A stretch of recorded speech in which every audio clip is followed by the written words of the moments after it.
વડોદરા કોર્પોરેશનની સૌથી મોટી બેદરકારી સામે આવી છે। સ્પીડ બોટ ધૂળ ખાધેલી હાલતમાં જોવા મળી। કોર્પોરેશનને વર્ષ 2016માં ખરીદેલી બોટ રેસ્ક્યુ તેમજ રાહત સામગ્રી પહોંચાડવા ખરીદી હતી। બોટ આફતના સમયે સ્પીડ બોટનો કોર્પોરેશનને કોઈ જ ઉપયોગ ન કર્યો। કરોડોનો ખર્ચ ખરીદેલી સ્પીડ બોટ મૂકી રાખી। સામાજિક કાર્યકરે ઉઠાવ્યા છે સવાલ। કોર્પોરેશનને લોકોના રેસ્ક્યુ માટે બહારથી બોટ મંગાવી હતી।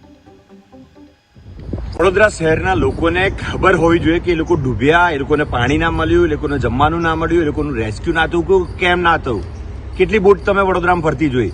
વડોદરા શહેર મહાનગર સેવા સદનની 2016માં ખરીદેલી મેન્યુફેક્ચર થયેલી બોટો, જે 50-50 વર્ષ જેનું આયુષ્ય હોય, એ બોટો આજે તમે મારી સામે જુઓ કે આ ધૂળ ખાય છે।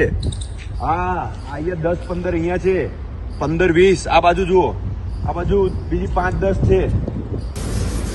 આ મારું વડોદરા મહાનગર સેવા સદર વીએમસી મ્યુનિસિપલ કોર્પોરેશન જેમને જીવ બચાવવાના હતા, આજે બિચારા આ શહેરની જનતાની આ જ હાલત છે। તમે ધૂળ જ ખાવ છો, કારણ કે તમે જ્યારે મુસીબતમાં હતા ને ત્યારે આ બધી વસ્તુ તમને બચાવવા માટેની હતી। 25 બોટ, 25માંથી કેટલી બોટ ઉતારી એ લોકોએ, કેટલા લોકોના જીવ રેસ્ક્યુ કર્યા।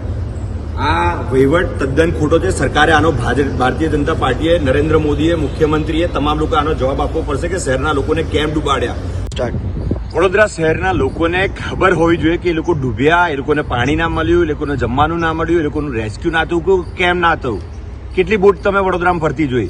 વડોદરા શહેર મહાનગર સેવા